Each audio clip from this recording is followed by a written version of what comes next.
Hi there, my name's Nessie and you're listening to a podcast of The Culture Cafe, originally broadcast on February the 13th, 2013. This features an interview with Nick from the band Walk the Moon. Enjoy. Culture Cafe on 2XM. Walk the Moon are a four-piece from Cincinnati, Ohio.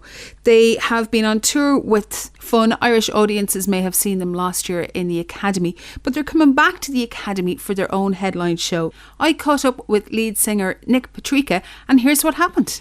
How are you? I'm good. How are you? I'm not too bad. You're playing in Pittsburgh tonight, so are you already there, or are you on the way to Pittsburgh? Oh yeah. We just arrived. We just arrived this morning. I always find the whole touring thing must be very strange for bands because, you know, when you're out on the road so much, do you find that you can survive, you can have a life while you're taking everything out of a suitcase, or, you know, do you find that you leave parts of your life at home until you get back? You know, it is sort of like two separate universes. You know, we had a couple weeks off for the holidays in December, and you know, if you get too settled at home, then it's pretty jarring going out on the road because you know, life is just so different. It's sort of a different way of adjusting to waking up in the morning, you know, being in a completely different place. Especially now in America, anyway, we're successful enough to have a bus, which is a huge step. And so that means we sleep. You know, we go to sleep in one place and wake up in the next place, and that's pretty jarring. But fortunately, you know, we all have really supportive families and girlfriends and friends. And so, though we miss them, you know, we know they want us to be out here doing what we're doing, and we have an amazing family out on the road. Our crew are just great people, and so it's you know, it's a life all on its own. So you have a good network around you. So Walk the Moon really is your baby. You kind of started the whole thing and instigated the whole thing. Yeah, I did in a way. Now, it took you a while to get, you know, a lineup, as with all new bands, to get a lineup, you know, solidified. But you have such a fantastic energy in your music. Now, I know Walk the Moon comes from the Police song. So did you listen to a lot of 80s pop, or what kind of music did you listen to growing up? Growing up, my parents kind of raised me on more 60s and 70s bands, like early Santana, like Jimi Hendrix, and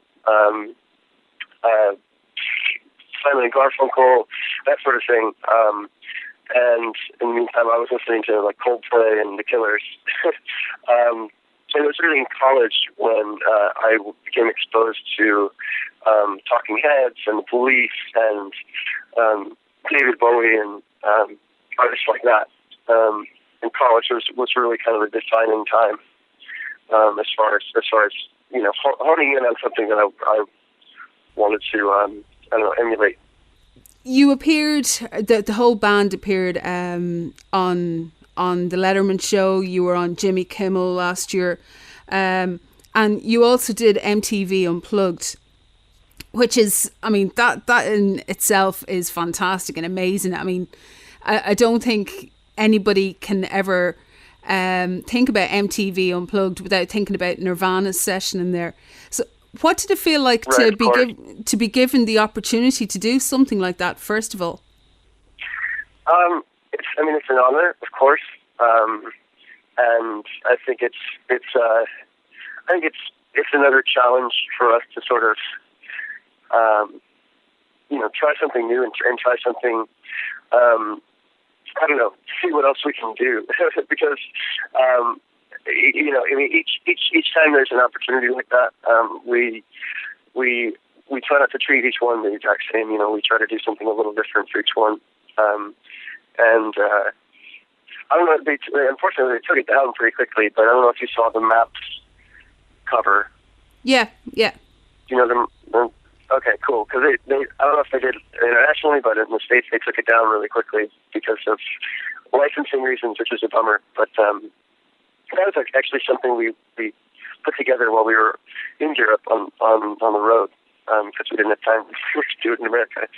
But it was just an honor, and something we knew we had to do well to sort of such a legacy program. And for shows like Jimmy Fallon and Letterman, like when you're talking from here, when you see a band they're appearing on shows like this, it's like, wow, you've made it. But what kind of a reaction, what kind of a response do you get automatically from that? Because from where we are, that is a major, major thing to do and a major achievement. Yeah, it's in a way it's a really, really big deal. Because I think mostly because of the impression that it gives and the sort of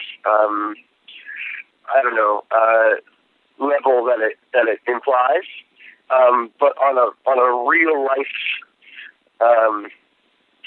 real connection to fans basis, I'm not actually sure. I don't know how many people.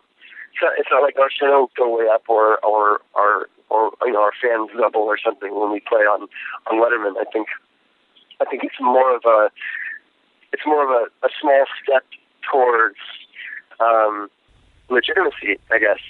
Towards being among that tier of bands that everyone sees as the big bands.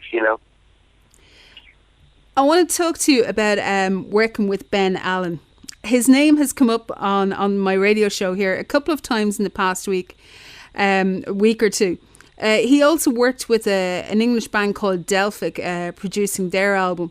But some of your album, your current album, you had that material. It was on your original debut that you put out yourself, and you went back in and you re-recorded with Ben, and you added some new material. What kind of things did working with an external producer bring to your album, second time round? What were the little bits of fairy dust that you were like, yeah, that's what we were missing the first time round? Well, partially what we wanted to do, going into the RCA record, was to capture what was happening live. And I think that's, we loved I Want, and we were very proud of it. But where we thought it fell short was capturing the live energy, which has sort of become what the band was about. Something about Ben's work in particular that drew us was just how much personality it had and how much detail and specificity it had. He was just a name that had come up many times just in our discussions.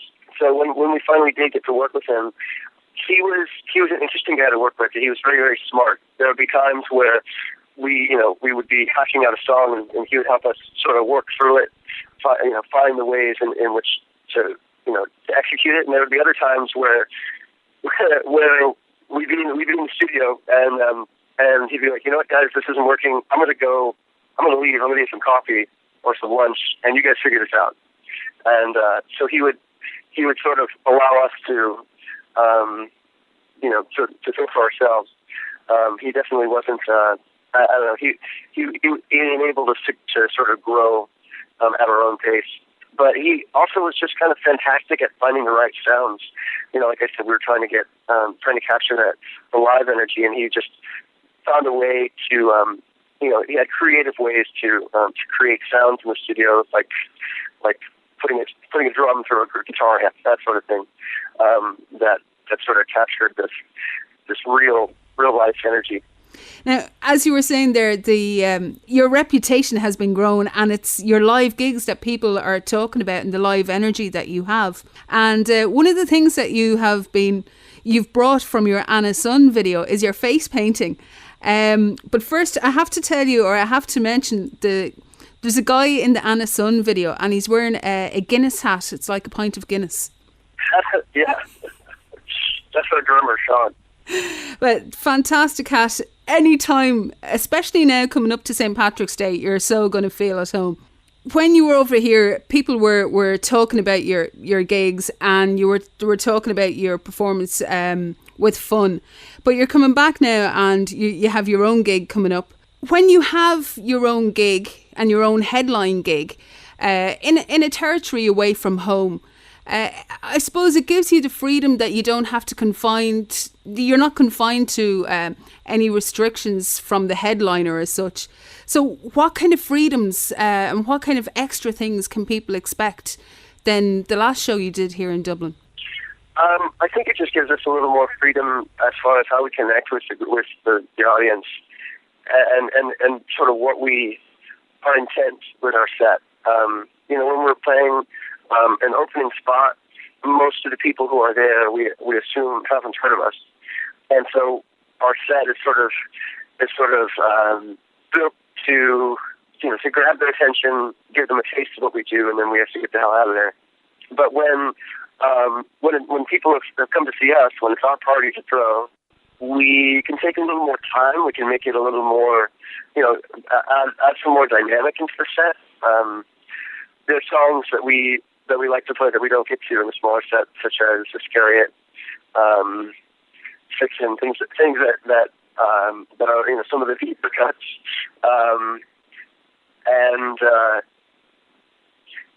I suppose I don't know. It's sort of a different conversation.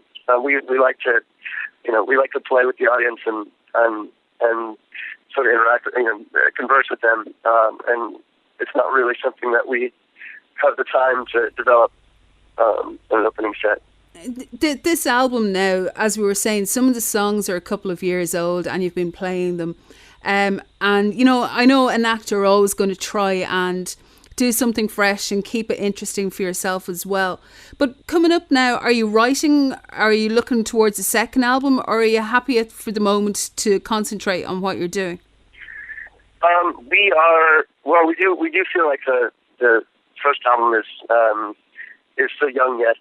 We have many miles to travel to support it still, but we are constantly working on new stuff. I'm actually not sure about the release internationally. I think the album came out here in October, and Tightrope is out now. Okay. Well, there's in America, we just released a little CD of some new music, and I imagine it's going to come out in the UK and Ireland very soon also. But yeah, we are always itching to put out new music, always working on stuff on the road. Already have a handful of things demoed for the next record, but they may not see the light of day till 2014. Now, I'm going to ask you, I have a list of questions, fun questions, not too serious questions, that I always like to ask because it kind of gives you an insight into what the person is like and just a little bit about them. First question I have for you would be, if you could provide the soundtrack to any TV show or any movie, what would it be? It's a good question. Wow. Maybe, well, I'm kind of torn. Either Where the Wild Things Are or Point Break. Oh, Point Break. I love that movie. Yeah, it's one of my absolute favorites. I love that movie. Do you have an idol that if you met them, they would leave you tongue-tied? You wouldn't be able to speak to them at all. You get sweaty palms and all that kind of stuff. Oh, wow. That's a difficult one again.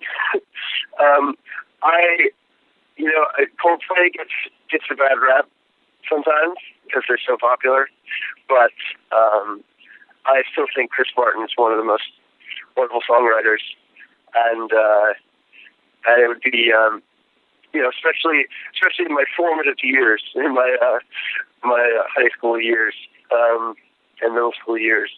So I would probably be pretty nervous to meet that guy. Listen, thank you so much for your time. Really appreciate it. Have a great gig tonight, and sure, I'll try and catch up with you when you're here in Dublin. Perfect. Can't wait to see you. Well, thanks for listening. If you'd like to find out more about the Culture Cafe, or you'd like to get in touch, you can send me an email, nessie@nessymon.com. Maybe you have a suggestion of who I should speak to on the show. If you want to find out more, you can head along to my blog, nessymon.com. So until next time, thanks for listening. Talk to you soon. Bye.